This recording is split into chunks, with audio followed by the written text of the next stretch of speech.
Good morning, guys. Thank you for tuning in. This is Spirituality Revealed with Anthony. Enjoy.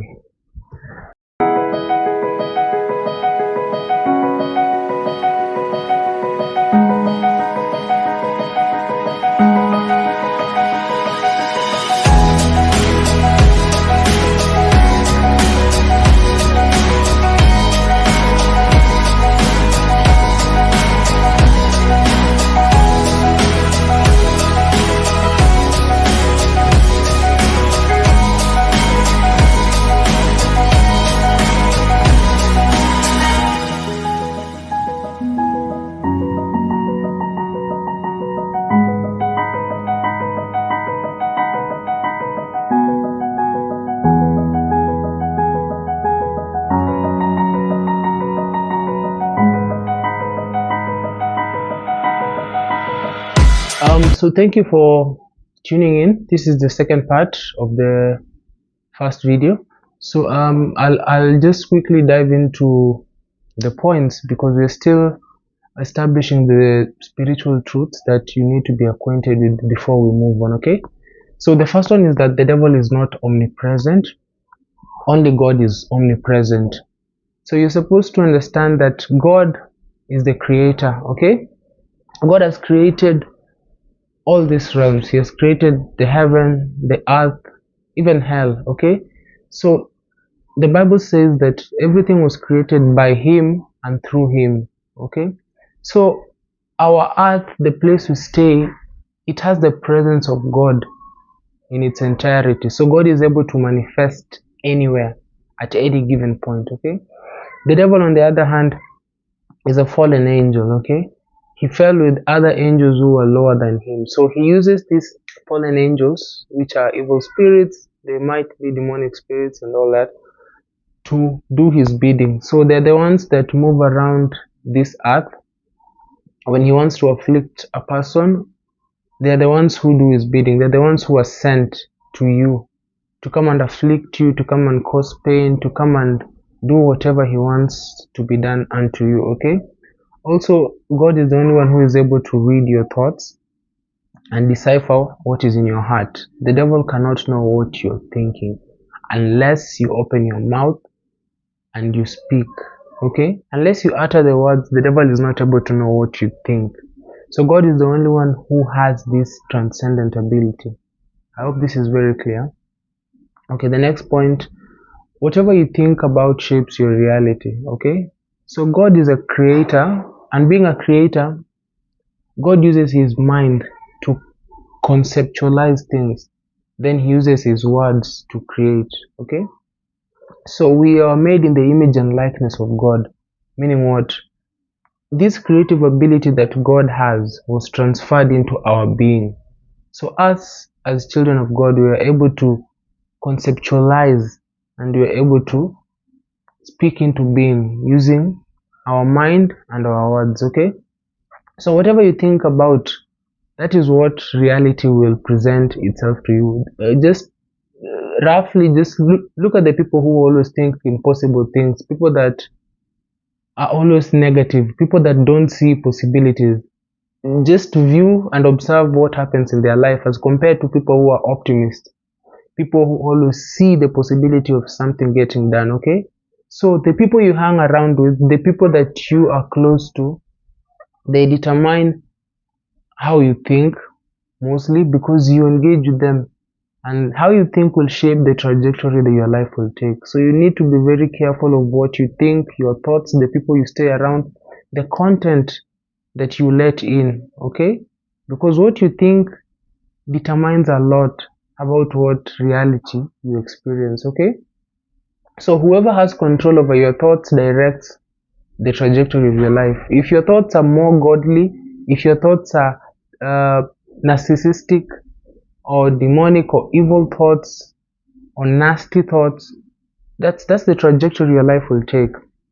If you have thoughts of prospering, thoughts of growing, making yourself better, okay, improving, thoughts that are more positive oriented, more positive minded, thoughts that focus on improvement, growth, maturity, your life will embrace that aspect, okay, of because you're creating these things in your mind. You're creating the reality in your mind. You're giving it life. The more you think of it, you're giving it life, okay? The moment you start speaking about it, you're giving it shape, okay, and form. That is why you have to think. The more you think, the more life you give it. The more you speak over it, the more you're giving it shape and form to manifest physically, okay? So if your thoughts are more towards God, you have more of life in you. If your thoughts are more negative, narcissistic, nasty, you just thrive in speaking vile language, okay? Like nasty language is what you like. You like obscene language, okay? You like movies that people curse. These are things that excite you. You see, that is just showing you a glimpse of what your life is. It the spiritual things are there, they're evident. If you are attracted to life, your life will demonstrate life, okay? If you're more oriented towards the negative side of things, your life will demonstrate darkness. It's just that simple, okay? So the battle is in your mind. You need to understand that the battle is in your mind, okay? That both God and both the devil, they want you to embrace thoughts, okay? The battle is in your mind. How you think starts from the mind. How you view yourself is in the mind. How you view the world is in your mind. Where you perceive realities is in the mind. So the battle is for the mind. So in short, your mind is the most prized possession that you contain. That is why there's a verse that says, we bring down every thought that tries to rise itself against the thoughts of Christ. Because thoughts of Christ are thoughts to prosper you. So any negative thoughts that oppose the thoughts of Christ in you, we bring them down, okay? The warfare is not physical. The warfare is spiritual. It's in the mind. We use our minds in warfare, okay? Spiritual warfare is of the mind. I hope I'm making this clear. It's not a physical thing. It starts in the mind. That's where the realities are created. Perception is built, okay? That is where the war is waged. Fight and won or lost in the mind, okay? So the devil also will manipulate your environment to shape how you think. That is why you never judge yourself based on the environment that you find yourself. Not at work, not at home, not at school, not anywhere. This world does not define you. This world did not create you. You came from a transcendent place, okay? You were placed on this earth. The devil has been on this earth for long with these fallen angels. They have taken a hold of the systems, the schools, the job place, the systems. What we use in this world is a system called the Babylonian system. If you're familiar with the Bible or the Word of God, you know what the Babylonian system is. So our schools, our universities, our jobs, almost every system you can think about is structured after the Babylonian system, okay? Money was not a creation of God. Cash was a creation of man. God gave resources, the gold, the silvers, all of this. But money was a creation of man. Okay? This was not an inspiration of God. God did not create money. And you need to understand the reason why money was created. Because if there is money and it's a currency, obviously there will be people who lack. That is why the system was in place, to keep you in a loop.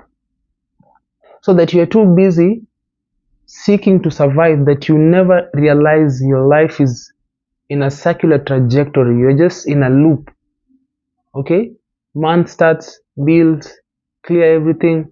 You spent your money, you wait for end month, pay rent, bills, school fees, money is finished, end month, the loop.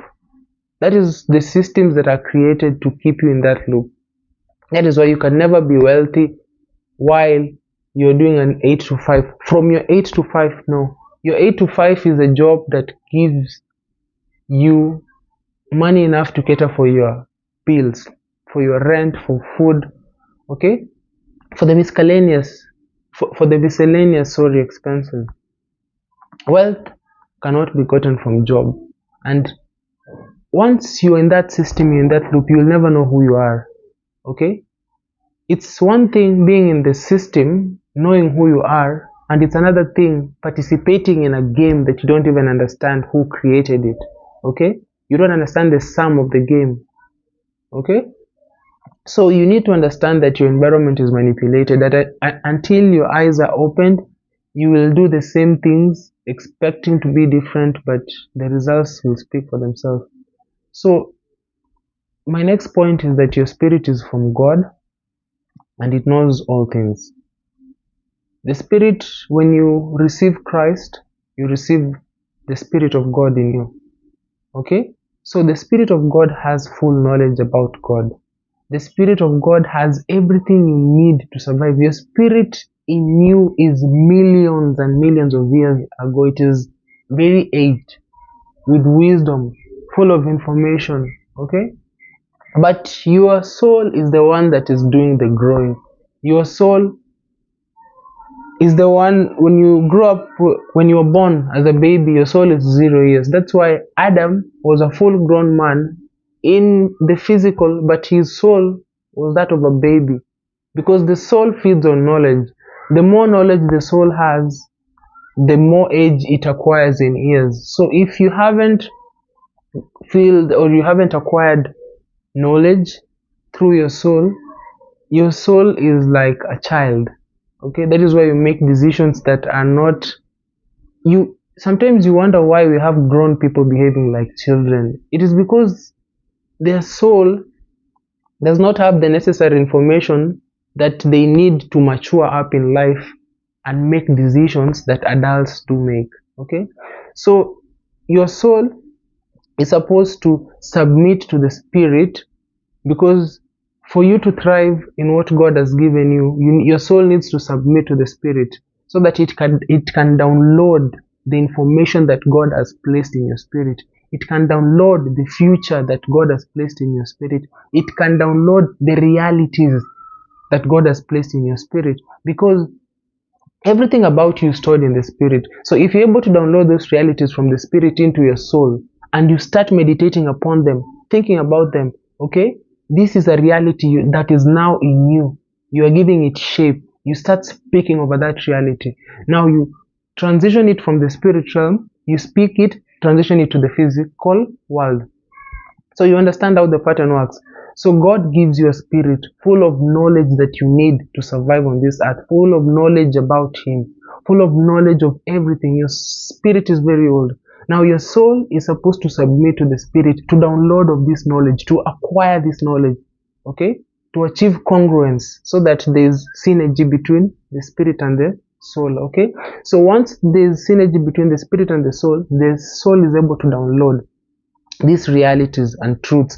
Then you're able now to meditate using your mind on these truths. When you're meditating, what you're doing, you're giving it life in the spirit realm. These realities, you're giving them life in the spirit realm. Okay, when you give them life in the spirit realm, you start speaking them and embracing them. What are you doing? You're giving it shape and form, and then eventually you're translating the future that God had intended for you to have.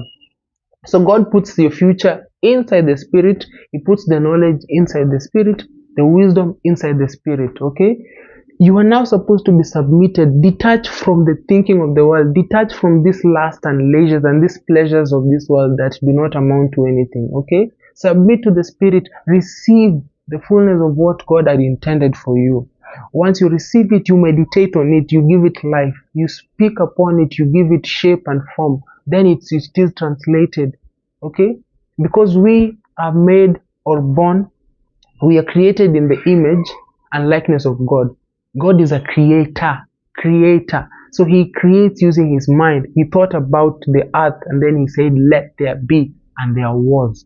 So we're supposed to think upon these thoughts that we download, and then we meditate upon them, and then we say, let there be. Okay, not literally, but I'm giving you're able to see the pattern that God used. This is the pattern that we're supposed to align ourselves after, because we are made in the image and likeness of God. Okay, so your spirit is from God. It knows all the truth. It has all the information that you need to thrive in this life. But you cannot access the information if your soul is not submitted to the spirit. And your soul cannot be submitted to the spirit if you are controlled by the lust and desires of this world. That is why you need to stop spending time on TikTok doing useless things. Stop engaging in meaningless chatter. Stop wasting your time on social media and you're not building yourself. Spend your time wisely. Make sure every time that you use is for personal growth. Do not waste time consuming things, because you're falling into the trap of the devil. He is wasting your time because he understands time is the only thing that you have and is the only thing that is limited. Okay? There's a Bible verse that says, to every man, you're not successful because you're strong. To every man, time and chance is given. So the person who uses time and chance well is the person who gets the best out of life, the most out of life. So you need to get yourself from this loop. You need to get yourself from this trap. Don't be an idle person. An idle mind is the devil's workshop. I don't know where that statement came from, but an idle mind is the devil's workshop. Some people say that. Okay, so engage your soul in godly things. Engage your soul in learning about God through scripture. Listen to sermons. Submit yourself to God. You will be subservient to the Spirit to receive from it the future that God has placed inside you, that you're supposed to harness, okay, and bring into manifestation in the reality. But you cannot receive it if you don't even understand how your soul and your spirit are supposed to connect. You are ever distracted. And if you check the things that distract you, they are meaningless, they are useless things. Because 1 minute you're here, the next minute you've already forgotten you're here. You post things, your mind is engaged in 10,000 things per day. And at the end of the day, you can't even remember the first thing you talked about in the morning, because you're everywhere. And because you're everywhere, at the end of the day, you are nowhere. Okay? And that will be represented in your life, because if you are everywhere, it means you are nowhere. And it will show. The spirit realm does not hide. It gives factual basis. It gives, truthful realities of where you are in the spirit. If you have a hold of it, of your life in the spirit, it will be translated in your life. If you don't, the same will happen. Okay? I need to move on to my next point very quickly. So time is a factor that influences man only. God is not influenced by time. We need to understand this. Time is a concept of this world that we dwell in. Because how do we measure time? We check the rotation of the earth, because when the sun is there, we say it's morning. When it sets, we say it's evening. So the setting and the rising of the sun is what we use to determine time. This sun and the sun was created by God.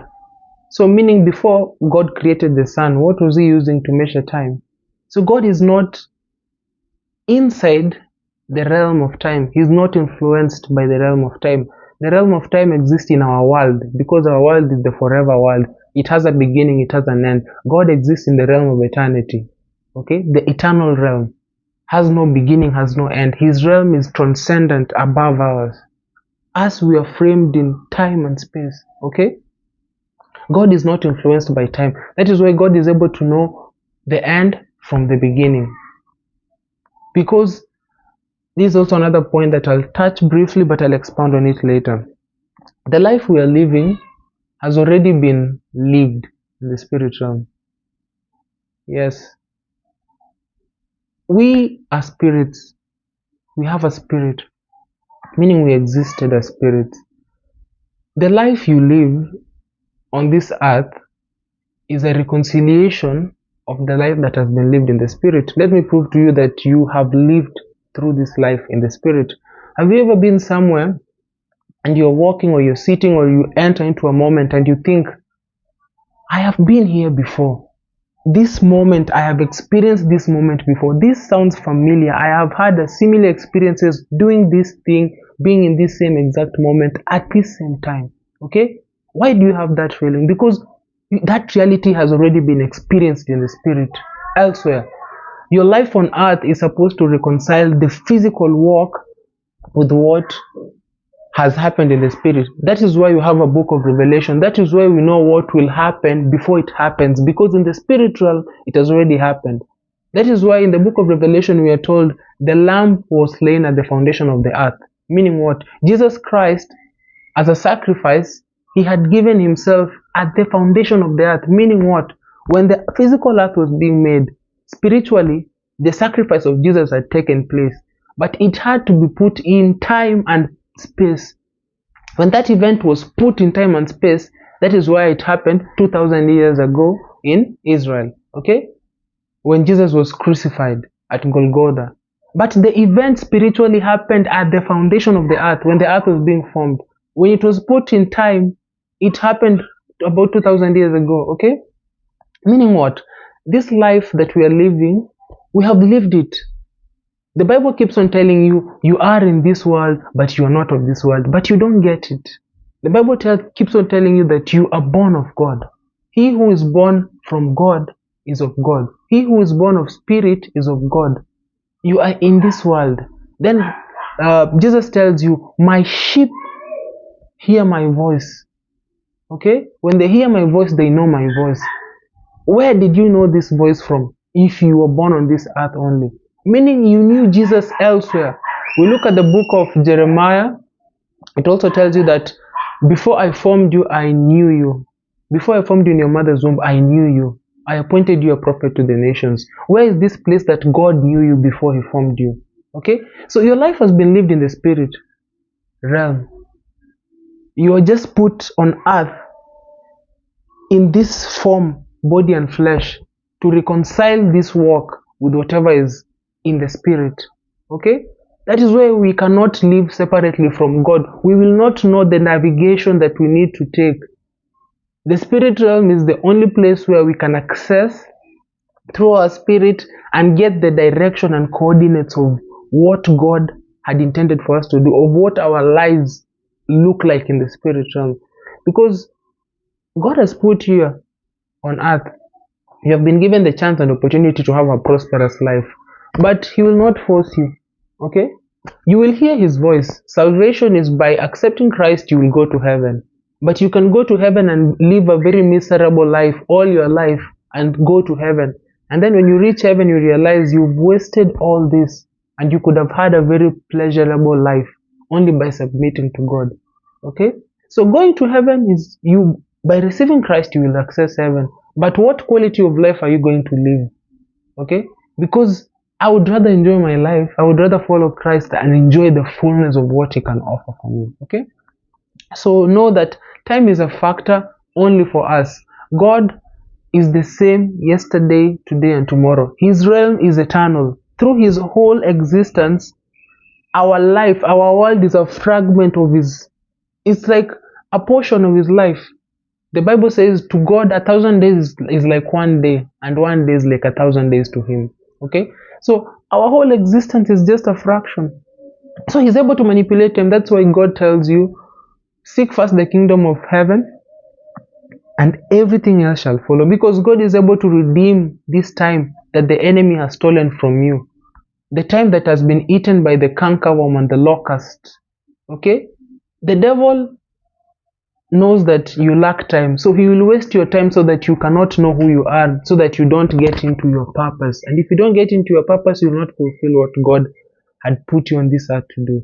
Okay, but when you come to Christ, he is able to redeem time for you, because God lives outside the realm of time. So in the spiritual, time only affects us. God is not affected by time. So you should be knowledgeable about the things of the spirit. Okay, the reality that is there is more than what you see in the physical. That's why I told you our realm is the least out of all the realms, because we exist in matter, in physical form. Okay, we occupy space. Okay, and we are influenced by time, so we are limited by time. But others, like spirits, they don't have the physical form, meaning they're able to communicate faster through thoughts. They communicate faster than light. because their realm transcends this realm. Our realm is limited in speech, in movement, in information, in everything. We are the least in this realm. So you cannot afford to live in ignorance, and God has provided for you all these things to your benefit. Okay? I told you there's a difference between truth and facts. Truth and facts. Okay? Many of you have settled for facts to be their truth. So you live a miserable life, a lowly life, an unfulfilled life, a life that, it's like you're surviving. You're just surviving. You're in survival mode from the beginning of the year to the end. You're in survival mode because you have refused to embrace the truth. You see, it's one thing. We can be soldiers, okay? We can be soldiers, and we are given guns. Let's say there are two soldiers. We are given guns. We are not taught how to use these guns, but we are given a manual on how to use these guns, and we are placed in a war field. So two of us have the same gun. We are given manuals on how to use that gun. One of us goes through the manual, understands how to use the gun, arms themselves, and is able to protect themselves. The other one doesn't even know how to use the manual. That doesn't even attempt to read the manual. So you have a weapon, but you might die in that war. You might be killed like a chicken, not because you don't have what it takes to defend yourself, but because you're ignorant of the things that have been given to you. So what is the truth? The truth is you have everything you need to defend yourself. But what is the fact? The fact is you might die because you are defenseless. Not because you don't have a gun to defend you, but because you are ignorant of how to use that weapon in your defense. Okay? So we need to be very, what word can I use? Inquisitive of the things that God has provided to our advantage. Embrace the life that God has placed for us so that we are able to be guided into the truth that we need to learn, access the things that we need to access, live the life that was destined for us. Okay? What is the need for being on this earth and you're living miserably? And you can just submit to God, who can direct you and show you the life that He had intended for you. So we need to have a little wisdom. This pride that we have, it doesn't amount to anything if your life is in limbo, as in shambles, and you're being prideful and you can't see that your life is deteriorating. Your life is falling into collapse. Humble yourself and learn these truths. They will help you grow. Okay? So that is enough for today. I think I'll speak more. I'll continue to list down these truths in the next session. I have like two or three more sessions before I can wrap up this segment of listing these truths, and then we'll delve into now the meat of the things. Okay? Now delve into the meat, into the substance, because now I'm just giving you the milk. Okay? We are going through the introduction. We are learning these concepts. We are learning these realities. But now, once we are familiar with this, we'll now be able to delve into the meat of the things. Okay? We now understand how to use this to our advantage, how to understand this concept, to understand the truths that the enemy doesn't want us to understand, what life we've been given and how we can use it. Okay? Thank you for watching. I really appreciate you. Like, share, subscribe, give this channel to anyone who you can share it to anyone who you think might benefit, and I look forward to the next session. Thank you.